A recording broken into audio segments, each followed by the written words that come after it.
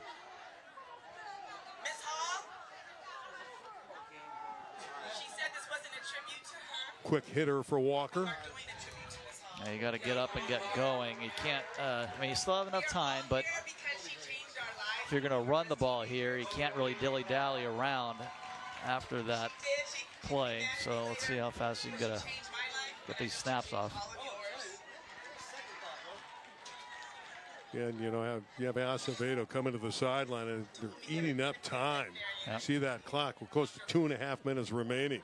21-20 Cleveland. Trips to the left of Acevedo. And again, they run it with Walker, trying to baffle the defense. This doesn't fool him at all. He needs to get out of bounds, and he's hit hard. He is knocked out on that sideline, but the clock continues to run. He didn't go out of bounds. And that didn't work. And now you're way behind the sticks. Do that, you got to get out of bounds. And yeah, he needed to step out of bounds. We're under 2 minutes to play. Again, they have 2 downs to pick up 10 yards. It's 3rd and 10. Yep, you got it. They're not taking, you know, they're not moving very. Time. Yeah, there's no urgency here. Now, you're still okay if you can get this ball. Maybe it's around you got to get it beyond the marker really on this play. I mean, you need 10 yards, but down to 90 seconds. Another quick pass. This one is caught. This is gonna be a 1st down. Yep. Beautiful throw. Catching it was Lincoln Elbert. That's about where you wanted to get to. Yeah, we have some of these reserves stepping up with Williams out of there. Elbert doing a nice job. Down to 1:21 remaining. Now Elko is starting to move a little quicker. Could this come down to a potential field goal to win it? With Ashland Duluth. He's got a pretty good leg. There's a throw. Again, it's caught. Number 11, Lincoln Elbert. Yeah, all you need is 3. Delot's comfortable from about 35 in. Of course, you have to get to make it a decent kick, a reasonable kick for Ashland. You got to get down. Well, you got to get down to at least the 18, I think. Acevedo on a busted play looking. Now he runs it and down it goes, and they're in trouble. Yeah, big trouble. You got to call the timeout here. There's that timeout.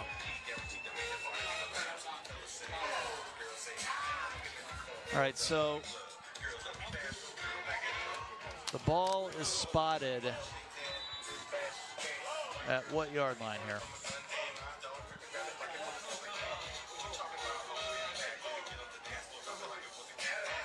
Right around the 40. It's hard to read this field. Cannot read this field at all. So They're at the 40. I think if you get 22 more yards is what you need. And I think he could put Ashland on the field. Problem is he has no timeouts. They're going to have to just rush him out there. So you got to throw the ball.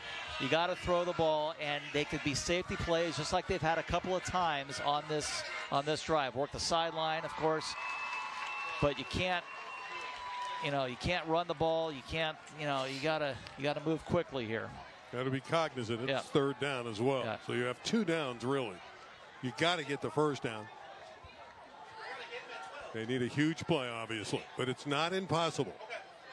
Acevedo in the gun. Cleveland has to stay disciplined. Remember, they've had a lot of penalties tonight, and they got to be very cool defensively. Hold their enthusiasm, their emotion, and don't do anything that'll throw the flag. Here's the quick pass. Good. It's caught. Chase Jackson in the middle of the field. That clock is running. That's another great play. It stops for the moment. Yep, that's just what you wanted. I don't know why the clock stopped it. They got the first down. He could spike it if he chooses to, and does. That clock stopped for a couple seconds there. El Camino got a break.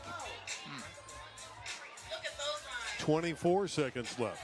Well, you have the sideline as an option too. You can throw it at the sideline. Yeah, and they've been really. The Royals have called some nice plays on this series. Snap, encroachment, defense, 5-yard penalty.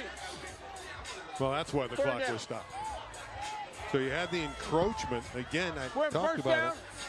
They're still not sure what down it is. Clock is running. Acevedo to the air. Here's the long pass. Deflected away at the last moment. Wow. For a moment, it looked like it would be there for El Camino. What a great defensive play by Jeremiah Perez. Save the game right there. 15 and a half seconds left. Jeremiah just playing center field here and just saved the game. Yeah, Cortez was there. Yep.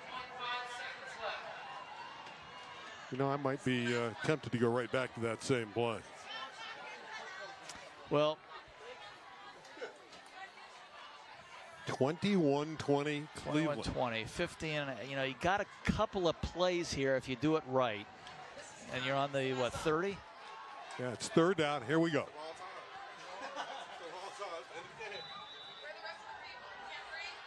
You got to move quickly if it's inbounds, and you got to clock it, although you got to be careful. Here's a deep pass too far, and it's picked off. That's the game. That will do it. Didn't have to do that. Cleveland and Ruben Lopez with the interception. 81. He picked it off. He's the hero.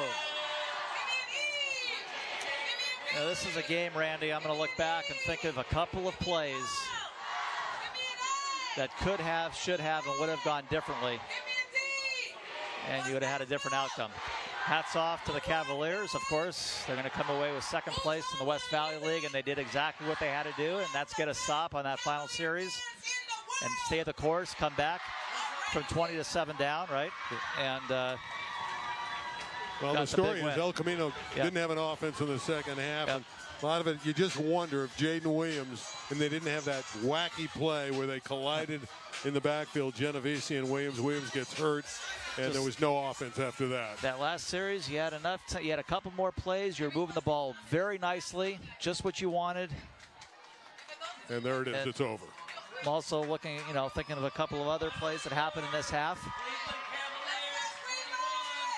I'm looking at frankly, when the ball was on the 46, they could have had, an opportunity to maybe flip the field. They go for it, they don't make it, and then they give Cleveland that 54-yard drive, but you could have pinned them back a little bit there. And of course, the difference in the game is the block kick, and then they decided not to go for two the following touchdown. So, just a play here, a play there for me that ultimately decided this game.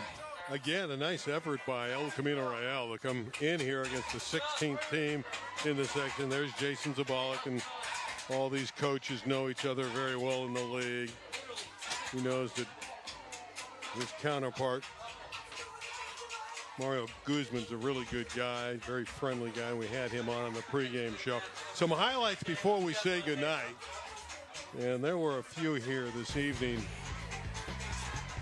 Here's that first one that was picked off early on by Kobe Green that set up the sneak for the touchdown from the quarterback, Dominic Fuentes.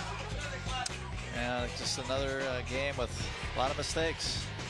A few turnovers. Adrian Walker had his moments, didn't he? Yeah, he had a nice game. Nice game, and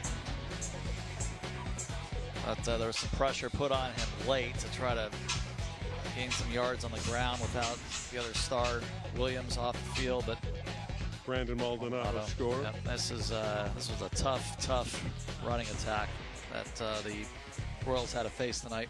Beautiful. Well, actually on this one, Cortez came to defender. Nice ball out there, but. And here is the footwork of Fuentes. Taking the ball deep, and then the pitch, Maldonado.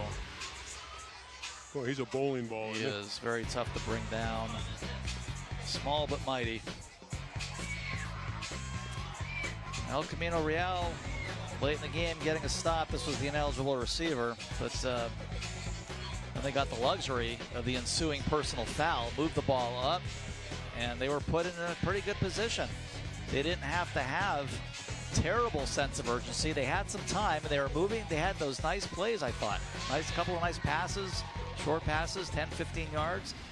And they decided to go for the whole thing inside of 15 seconds, I thought, unnecessarily. But first one, they almost had a game-saving play, I might add. It was number 11, Jeremiah Perez, I thought, that saved the game for Cleveland on the preceding pass. Yeah, and the throw to Rafa Cortez. That was the interception by Ruben Lopez. There's your final score, 21-20. Darren, thanks a lot. Thank you. A lot of fun this year. Cleveland the winner. Royals, a great season, at least the second half, and a disappointment here tonight. But they played well. They'll wrap up the regular season next Friday at home against Chatsworth, and the Royals will be favorites. So for Darren, I'm Randy, and for our entire LA36 crew, we'll talk to you down the road. The Cavaliers win 21-20 on homecoming here in the West Valley. Good night, everybody.